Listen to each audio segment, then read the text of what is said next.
Jack Stanley, and this is part 2 of the beginnings of operatic recordings in America, the Columbia side of the story, and getting through what was the Grand Opera disc record of 1903, which was this great thing that they did, spent a fortune on. I must say that the Columbia series of operatic recordings were not at all successful. Now,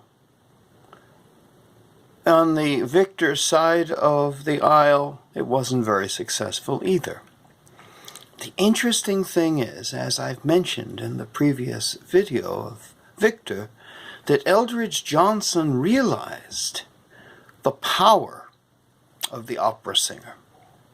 And therefore, if he had recordings of great singers, it would state the fact that this was a great company. Now, Edward Easton missed on this a little bit. As I've mentioned before, he was somewhat impulsive. And so he spent, I don't know, $15,000, $16,000, $17,000, $18,000 in acquiring all these great singers, paying them tremendous amounts to get quick results.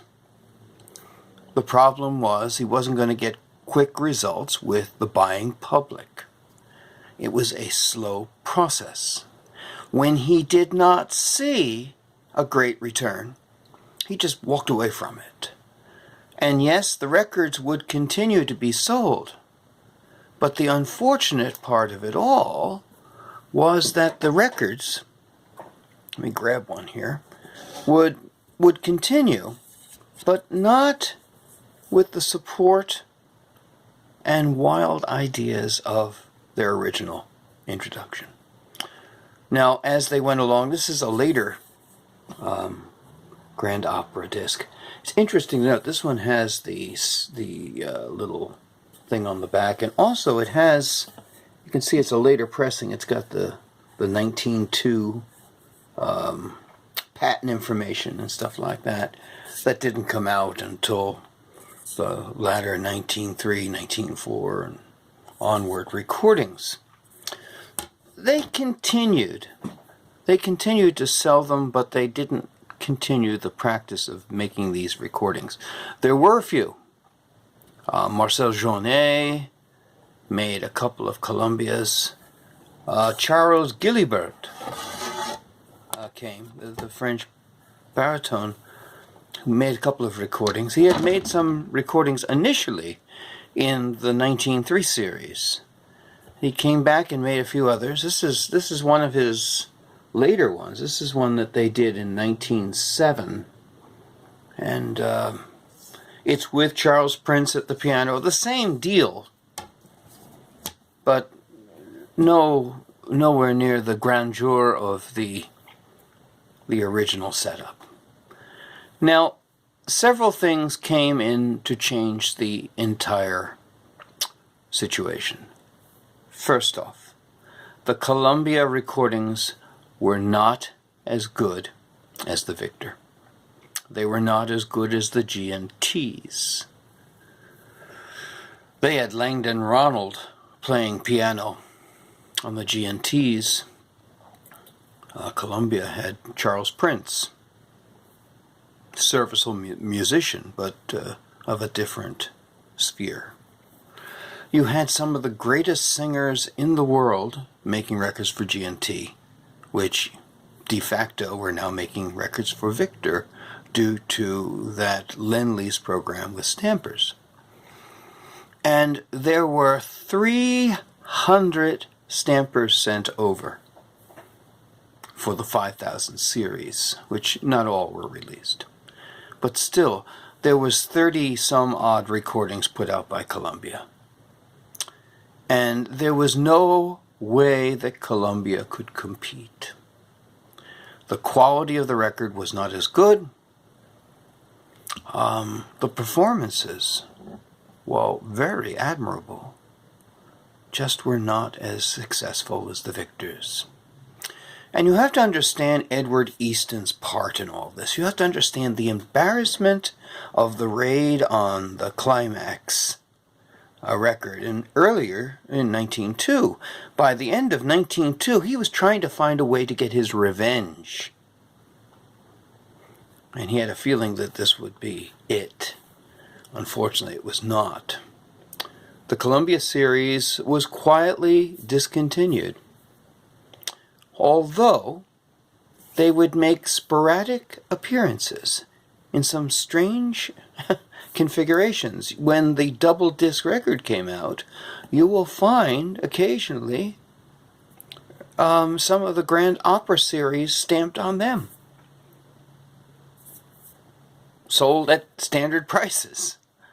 It was an unfortunate thing. Had Columbia stayed with it, had Edward Easton stayed the course, Columbia could have given Victor a run for its money. But because they did not see an immediate payback to their massive investment, they could not keep going. Also, the other fact is that shortly after Columbia released their domestic recordings, Victor started its domestic recording system and setup at Carnegie Hall, starting in April, May of 1903. Shortly after those, and you had recordings by some very famous artists, and before long, the operatic tenor Enrico Caruso would be making records domestically in the United States for the Victor talking machine. Many of the artists that had recorded for Columbia initially, such as Scotti, Schumann-Heink, Sembrich, and others, just worked their way over and joined Victor. It was a humiliating defeat. It didn't need to be as humiliating as it was, but Edward Easton did not help the situation. But to Columbia goes the credit of making the first domestic operatic recordings on disc. As I mentioned before, Bettini did it previously, just to a very tiny scale. And we have to give them credit for that. It was a very fascinating race between the 5000 series and the Grand Opera series of Columbia, as they went head-to-head, fighting it off. In the end, Victor would win, wouldn't hold the prize forever. Eventually, Columbia would get moving into the scene. As time went on, they would try. And many of us know about the Nordica recordings, and they're pretty frightening. And in many respects, they regressed rather than improved in some of their recording abilities. But that's history. That's what was going on then.